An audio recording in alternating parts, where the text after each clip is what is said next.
as crises do Palmeiras nascem muitas vezes de fora para dentro, né? Muitas vezes não dentro do vestiário. Acho que tem algumas questões que são abordadas no vestiário que tem a ver com o Abel. O Abel tem falado num tom muito áspero muitas vezes e por vezes publicamente sobre o grupo. Isso muitas vezes não pega bem no grupo. Não tenho como dizer que não pegou, mas assim, ele está falando de atuações ruins do Gustavo Gomes, seguidas vezes, de atuações abaixo do Piquerez, do Rafael Veiga, jogadores que foram sondados no mercado. A derrota de ontem coloca o Palmeiras numa disputa muito feroz por vaga na Libertadores, não pelo título, né? Nesse momento, o Palmeiras está pensando em vaga na Libertadores, que ele está em quarto lugar com a mesma pontuação do Flamengo. E se você for buscar do Botafogo para o Bragantino são 9 pontos, o que dá uma quase certeza do título. Tem campeonato pela frente, mas o Botafogo está muito tranquilo. Daqui para baixo, o Bragantino 46, Grêmio 44, Palmeiras 44, Flamengo 44, Fortaleza 42, Fluminense 41, Atlético Paranaense 41 e Atlético Mineiro 40. São 8 times para 5 vagas na Libertadores, sendo só 3 delas diretas. E você tem uma distância de 6 pontos desses 8 times. Sendo que o que está a 8 pontos é o Atlético Mineiro. Se você pensar no Atlético Paranaense, mais apertado ainda fica. O Palmeiras está pensando no quê? Internamente, o que é que o Palmeiras pensa? Que tem que manter o projeto com ajustes. Ou seja, que tem que ter um pouco... A diretoria não gosta dessa expressão que eu uso, dessa palavra, mas eu uso. Agressividade. Um pouco mais de agressividade no mercado da diretoria, a manutenção do projeto e um pouco mais de entendimento do Abel para usar o banco de reservas. Isso é o que está claro que precisa acontecer. O Palmeiras entende que precisa de 4 reforços. Então, digamos, um grande centroavante, um grande ponta, um grande volante e um grande meia. A discussão do lateral. Ontem surgiu a notícia de que o Marcos Rocha estaria insatisfeito no Palmeiras pela proposta de renovação e poderia acertar com o Botafogo e o Atlético Mineiro. Dentro do Palmeiras, a informação de que ele já assinou a renovação de 1 ano.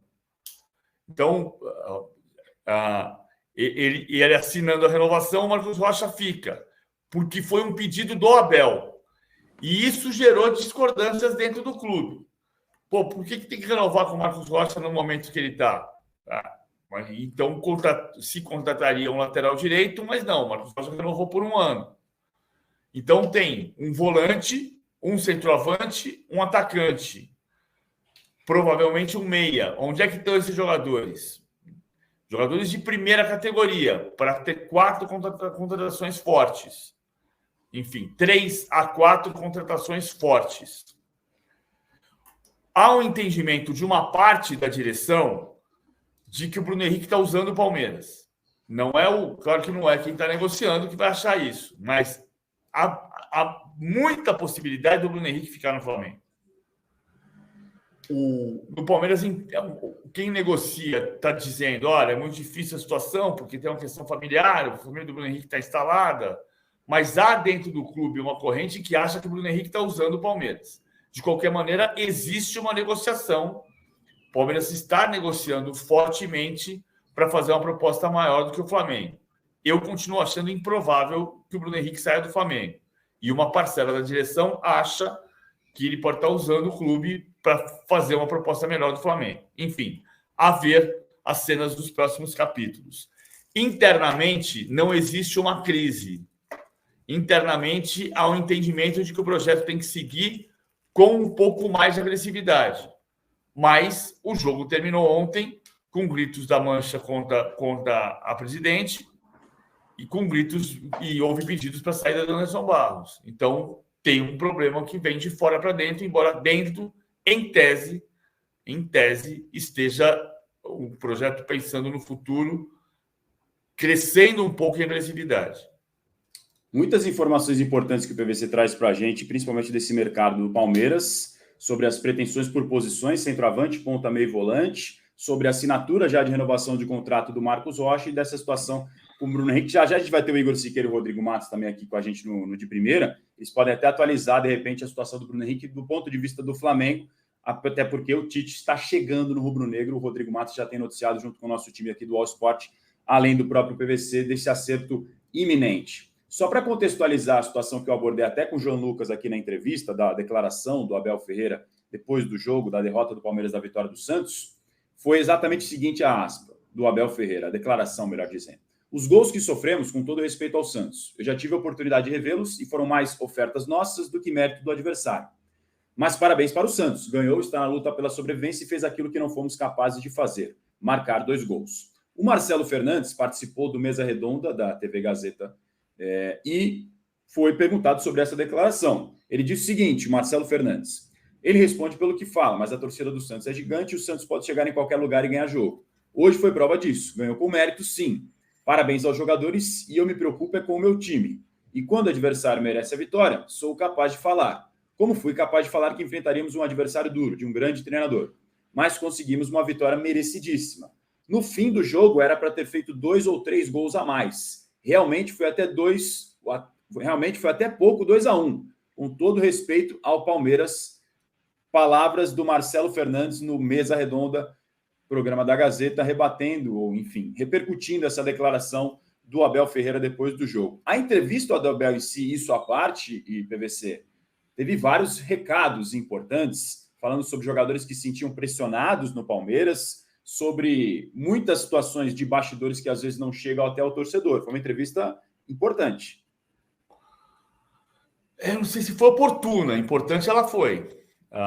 Porque tem algumas coisas que não são necessariamente perguntadas, né? Então, o Abel está falando sobre o que ele quer falar. É justo.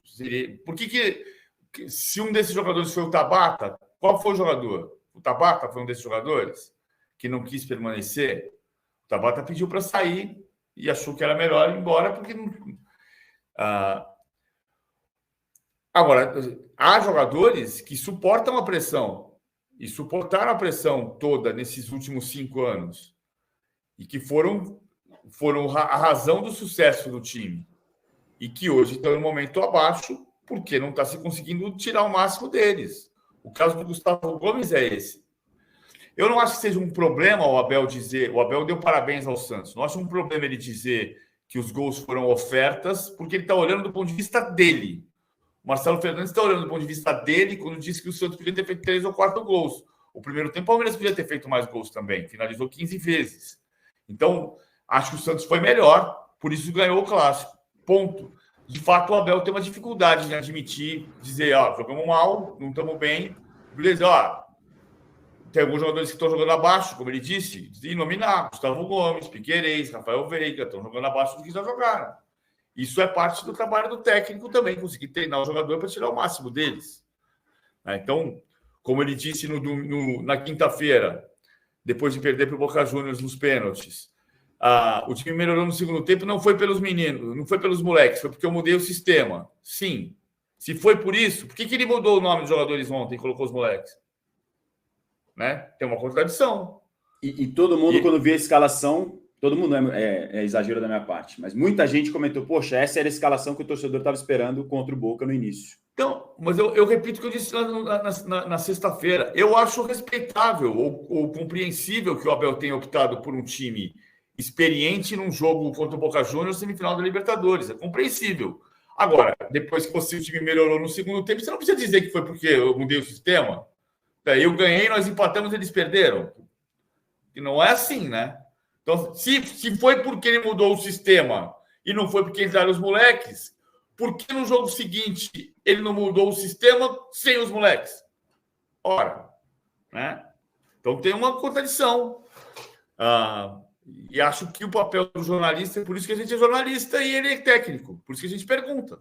E para quem talvez não tenha visto, a formação de ataque do Palmeiras teve as crias da academia, né? O Kevin de um lado, o Hendrick do outro e o Rony também atuando. O Hendrick, inclusive, fez uma baita jogada no primeiro tempo do Clássico, quase fez um golaço, acertou uma bomba no travessão.